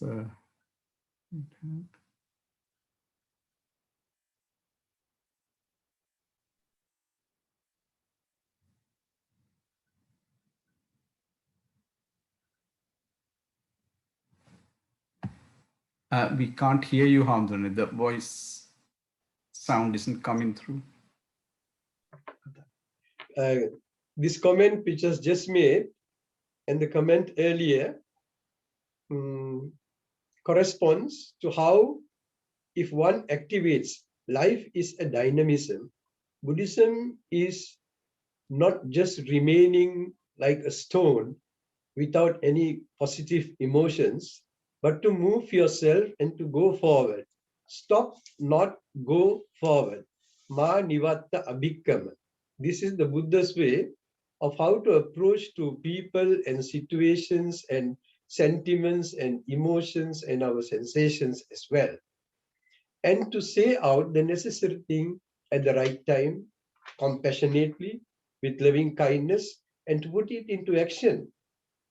The ideas that the Buddha have given are not simply ideals, but actions that need to be performed and get the results here and now or there and later. So when you motivate yourself, like how in the case of Ganesha, she managed to have that good communication build up with somebody she did not know before, and sans prejudice, and build up a very good source of communication, and you rejoice in that. We are happy that younger generation do this kind of work from a charitable point of view, doesn't matter, You don't have to be technically only from a Buddhist point of view, but just as your heart vibrates towards that goodness, put it into action. It is the action which is counted, not simply the concept. Thank you very much, Amdunne. Ganesh, I hope that answers your question. We, apart from Anura's comments, which we will do forward at the end, please go ahead and don't feel shy. We are all, as we say, the same human beings, and we all make small mistakes and every now and then. So please feel at home. We've been together in so many sessions. So please forward any questions. While that is coming, may I take the liberty of putting forward another idea that's sort of come through while listening.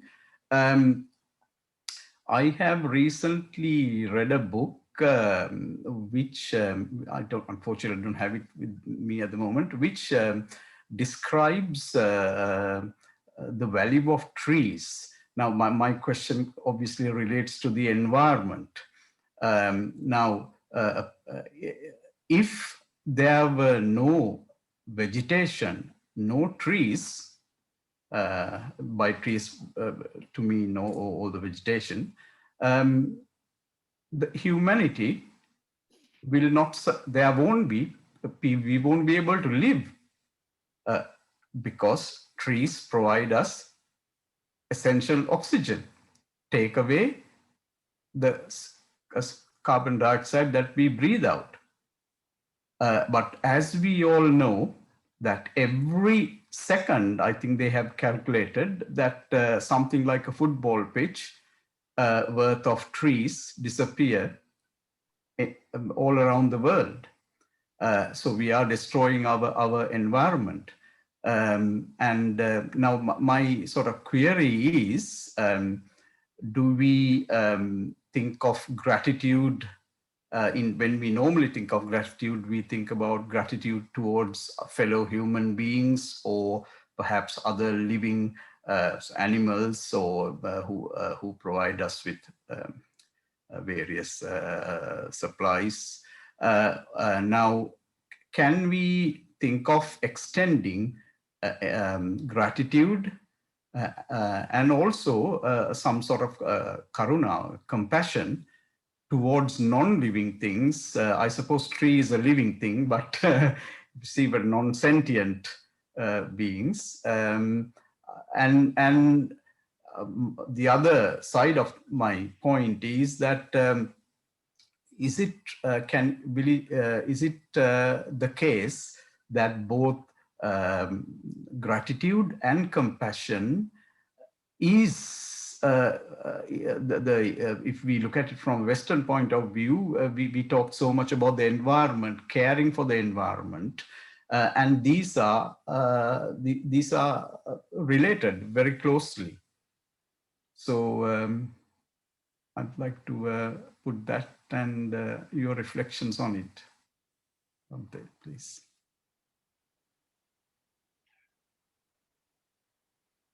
Yes. When we had the session on gratitude, one of the monks here did mention about how you should show your gratitude to a tree which has given you a space to sit down when it is hot sun or to stay for a while, and how the Buddha said, which is mentioned in the Jataka, that if a person who sits under a tree and when he is ready to go, if he breaks a branch, he is considered an ungrateful person. The Buddha himself, born under a tree, enlightened under a tree, passed away among many trees. So the Buddha himself was a person of the environment, he was a naturist, and he was a lover of the world and all sentient, not only human beings, animals, and trees as well. We see furthermore how the Buddha have prohibited the Buddhist monks not to throw food and other things which you don't want on green grass or in blue water. That is how it is said in the scriptures, which means where there are other insects and pollution can be created. So this is Buddhist economics in a sustainable, more extensive way of looking at the situation of the world. That is the compassion for the world. The compassion for the world is not just the vibration of seeing others suffering only. In loving kindness, you practice first for yourself and then to the others. In compassion, you have compassion, a sympathy, a pity, and a merciful nature towards all other beings, animals, and this you can include plants also, trees. Without trees, we will never be able to have what we have daily as food, and the life system goes on because of that. Thank you, Hamdurni. So we haven't unfortunately had any more further questions through the chat line. Maybe we now have the opportunity to read out Anura කැමති දෙයක කියවන්න. ඒකේ කාටත් පසුව බලාගන්න මං එක මං හිතන්නේ ඒකට මෛත්‍රී සහගත චේතෝ විමුක්තියයි. දැන් එතකොට කරුණාව ගැන අද කතා කරාම ඒකෙන් චේතෝ විමුක්තිය ලැබෙන ඒකේ තියෙන වටිනාකම එහෙනවද දන්නේ නැහැ. අපේ හරි ඇහෙනවා පේනවා හොඳට. ඉතින් ඒකේ ඊටාම වැදගත් අවස්ථා දෙකක් අද අපේ ස්වාමීන් වහන්සේලා පැහැදිලි කරා. ඉතින් ඒක තවත් මට උවමනාවක් වුණා මේක කොච්චර දුරට මේ හරි වටින දෙයක්ද මේ එක නිදානයක් සොයන පුරුෂයෙකුට එක තැනක කියවෙනවා ඒක අට්ඨකනාගර සූත්‍රේ. මට හරි සතුටුයි මොකද මේ සූත්‍රය කියවනකොට ඔය කරුණා චේතෝ මුක්තියෙන් කොච්චර දුරට අපිට ඉඩ සලස්ව ගන්න පුළුවන්ද කියලා මේ අනුත්තර වූ මේ ඒ ධර්මයේ සොයාගෙන යන කෙනෙකුට පිහිට ලබන්න. මම ඉතින් ඔබ වහන්සේලාට බොහොම මේවා කරන මේ සතුට වෙනවා. ඒතර ඒක එක තැනක කියවෙනවා මෙහෙම තැනක් එක නිදානයක් සොයන පුරුෂයෙකුට පියෝවින් 11 නිදාන කෙනෙක් යම්සේ ලබාද ඔය 11 තැනට ඔය සතර බ්‍රහ්ම විහරණයි ධ්‍යාන සමාපatti වලින් එන 4යි තවත් 3ක් එකතු වෙනවා. ඉතින් ඒ කියන්නේ මෙන්න මෙහෙම මං හිතන්නේ ඔය ආකාසානං ඡායතනේ ඔන්න විඥානං ඡායතනේ ඔන්න වගේ තවත් එකක් තියෙනවා. මම බොහොම සතුටු වෙනවා. මම ගොඩාක් දුරට ගලපනවා මේ උත්සාහ කරනවා මේක දැනගන්න කොච්චර වටිනවද කියලා. ඉතින් මම මේ නෝට්ස් මේ කෝට්ස් දෙකක් දැම්මේ කවුරු හරි සතුටු නම් ඉතින් අට්ඨකනාගර සූත්‍රයක් කියවා බලන්න කියලා. බොහොම ස්තුතියි බොහොම පිං අනුර ඒ මේ contribution එකට. ඒ ගැන මේ වෙන කවුරුවත් තවත් අදහසක් හරි අපි ස්වාමීන් වහන්සේලාට ඉදිරිපත් කරනවා. අපිට ස්වාමීන් වහන්සේලාට පොඩ්ඩක් අපිට තවත් එක් තව පැහැදිලි කරලා දෙන්න පුළුවන්. ඒකේ 11 තුරක් ගැන ඔය නිවනට ළඟා වෙන්න පුළුවන් ආකාරයක් ඒකේ කියවෙනවා. ආනන්ද ස්වාමීන් වහන්සේ ඒක පැහැදිලි කරලා තියෙනවා. බොහොම පිං.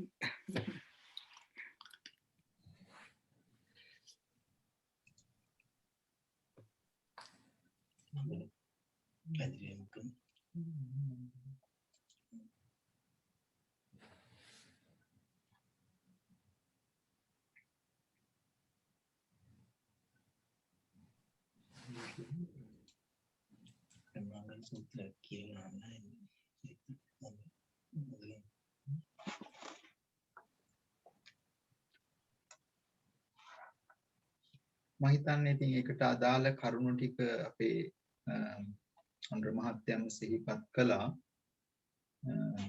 ඒකේ අපි හැම දිනාටම මේකේ භාවිතා කරන්න පුළුවන් බහුලී කතාව විදියට සේවනය කරන්න පුළුවන් අදහසයි මම මේක සතුටෙන් මේ දෙක මතක් කළේ. නෑ ඒ ටික ගොඩක් වටිනවා බොහොම වටිනවා ඒ ටික. ඉතින් මම හිතන්නේ අපි ඒක තවදුරටත් සාකච්ඡා කරන්න අවස්ථාවක් සලසගත්තොත් අර කිව්වා වගේ ඒක අපේ ජීවිතයට ගොඩක් ප්‍රයෝජනවත් වෙයි කියලා හිතෙනවා.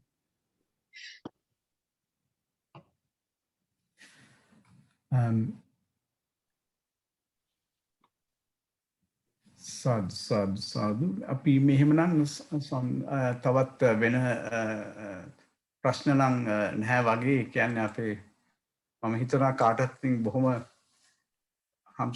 ස්වාමින්වහන්සේලාගේ බොහොම මේ අපූර්ව දේශනාවල් බොහොම පැහැදිලිව තේරුණා කියලා.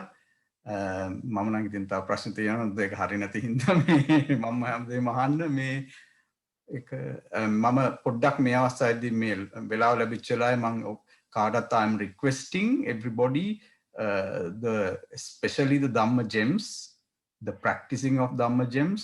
I would urge you, I would kindly request you to do this on a daily basis, which then will produce some reflections or questions which you can forward in next week's session. So please continue to put effort into that area. අම්දුරනේ එහෙමනම් අනුමෝදනාව පටන් ගමු. Thank you very much. We are going to wind up our Sunday program for today. I also like to make some contributions to the 3 questions asked in brief. First question came from gratitude and also keeping the videos on in our online meetings. I feel very hard to preach or talk or deliver the programs to a black box or a computer in front of me. When everybody goes blank, that I feel highly discouraged because I can't talk to a machine. I need to talk to human beings. I'm also doing some university programs these days, and they are highly being encouraged. Even they withdraw the person who doesn't want to keep the video on. And I also do some other programs. One of the participants of my meditation, he is also a lecturer in the university, said to me there is a legal requirement for you to keep the video on or not, because we are recording these as well. However, I read some of the universities because of these conditions, terms and conditions. Some universities are saying that the lecturer doesn't have to take a necessary legal condition, because when it is recorded, it is being highlighted either red one flashing on the screen, or some programs say the program is recording in words, or some it's been put on there. So there is going through a very intense dialogue with the legal aspect as well as mental health aspects with regard to this video recordings and online program, because it came recently and we are still very new to it. So many people doesn't want to keep their videos on, but it means we are not fully attending or participating. We might be doing something in the meantime, listening to this as well. Before we get this visual broadcasting, we had audio broadcasting like radios. Of course, by that time we did talk to a machine which I can't see anybody, but there were few people sitting in front of us, so that it gives us some opportunity to talk to real human beings, even though that was being recorded and later published. So therefore it is important. I think it will take time. So we are slowly getting used to it. It has been just about 20 or 18 months we are adopting to this, because there is big stigmas. You know, I know some parents are really adamant to give the mobile phones to their children. Look what happened now. We can't really live without a mobile phone or a computer now. And they were saying all these speculations like cancers, these are dangerous. And even with regard to the vaccine, you know, many religious people say many things. And these are type of things. There is no actually valid, sometimes there are valid facts in that as well. So with regard to the first question, which is very interesting one, I would still highly encourage everyone to keep the videos on, because otherwise they are not fully participating into it. For example, in India, there was a public request. At 12 o'clock, everybody should climb into their roof and shout or maybe religious words. So that was went, and everybody thought, why should I climb into the roof? My neighbor would do that. So eventually the time came in, nobody came onto the roof and no sound were heard. So likewise, we think, why should I do that? Because other people don't do it, or other people would do it. So eventually we get quite a few of black screens on the screen. Nobody is going to open that because we think that other person will do it. So therefore, so that is very interesting to know. The other thing is Karuna. Karuna, to do help for others, is also a very interesting thing. Like there was some doctors many years ago, not many years, 10, 15 years ago, they gave some medicine for some people to alleviate the suffering, and said they did it according to their religious compassion. So eventually the patient died. And he said that he did it out of compassion in his religious belief. So therefore, there is another aspect to think. If we are being exercise function out of compassion, with our Manandro mentioned, in wisdom, as Buddhism says, there is very important aspect because it's very therapeutic. Even in the modern world, there are some therapies being developed called compassion-based therapies. When you do something good for others, it develops a lot of well-being in us. As finally going into what Ajit Mahathya mentioned, these trees. Take the great example of a tree. Tree grows for no advantage to tree itself, mostly. All the leaves, all the fruits, even the purification of air, cleaning the soil and water, keeping the erosions out of the earth, and so many things are done purely and 100%. The tree or the other things in the world, nature, are great example to human beings. So therefore, so much to take practically into our day-to-day, yet we have come to the end of our time. So therefore, we would like to make the transfer of merits, share these merits with those who are sponsoring very kindly today. අද දවසේ මේ පින්කමේ දායකත්වය අරගෙන කටයුතු කරන ප්‍රසන්ත රත්නායක මහත්මයා, විශානී රත්නායක මහත්මිය ඇතුළු රවින්දු පුතණුවන්, විකුම් පුතණුවන් ඇතුළු ඒ සෑම දෙනාටම තාම නිරෝගී ආරක්ෂාව පිරුණු වාසනාවන්ත දිනයක් බවට මේ ජීවිත සැලසේවා.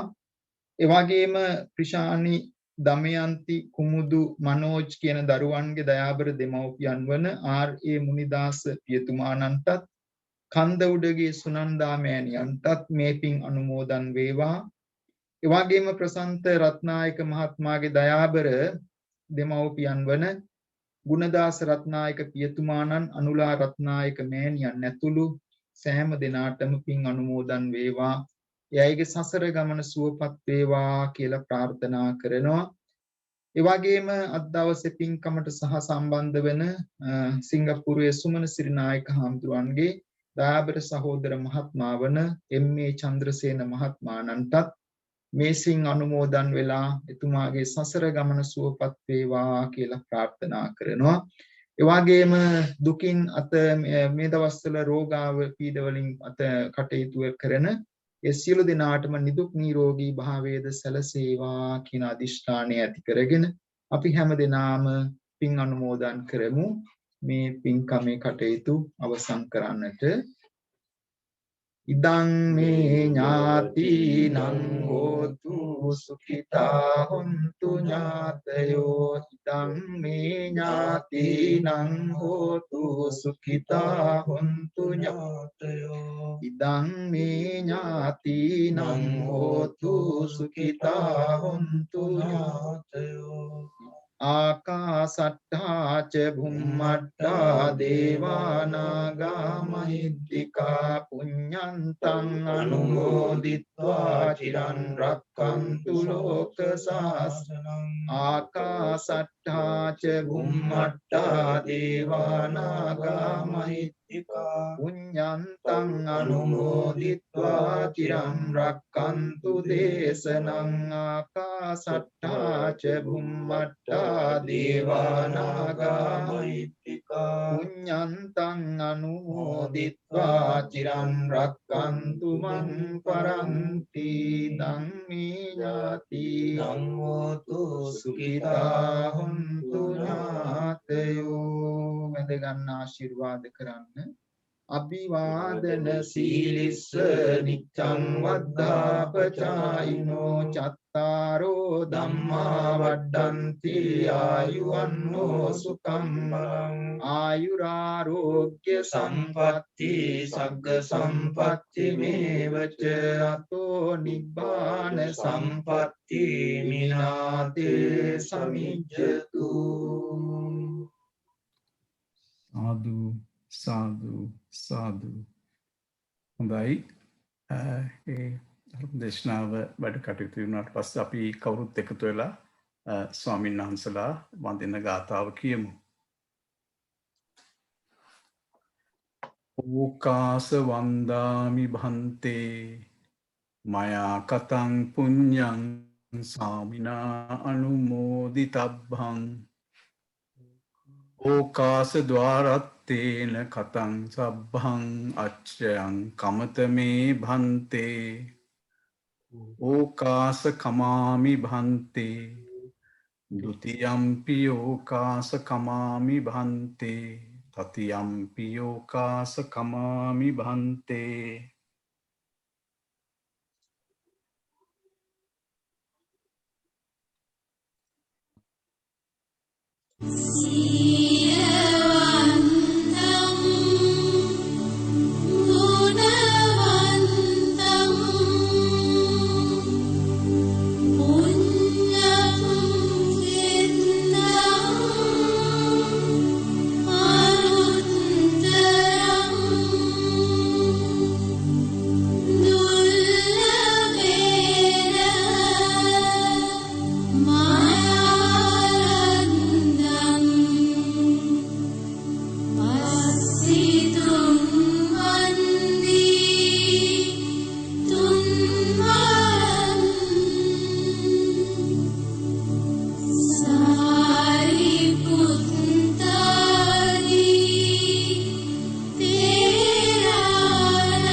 සාදු සාදු සාදු හොඳයි අපිට ඉමහත් දයාවෙන් කරුණාවෙන් අප වෙනුවෙන් ධර්ම දේශනා කරපු මේ ස්වාමීන් වහන්සේලා හාමුදුරන් තුන් නමටම චිරජීවනයත් නිදුක් නිරෝගී චිරජීවනයත් උන්වහන්සේලාගේ අපිට නැවතත් ධර්මය වෙන සමානෙම දේශනා කිරීමට උන්වහන්සේලාට ශක්තිය ලැබේවා කියලා ප්‍රාර්ථනා කරනවා ඒ වගේම අප සමග සහභාගී වෙච්ච ඔබ සියලු දෙනාටත් විශේෂයෙන් මද දායකත්වයේ දරපු ප්‍රශානි රත්නායක මැතිනිය ඇතුළු එම පවුලේ සියලු දෙනාටත් අපගේ බොහෝම පිං අපි ප්‍රාර්ථනා කරනවා ඔබ සියලු දෙනාටම සම්මා සම්බුදු සරණයි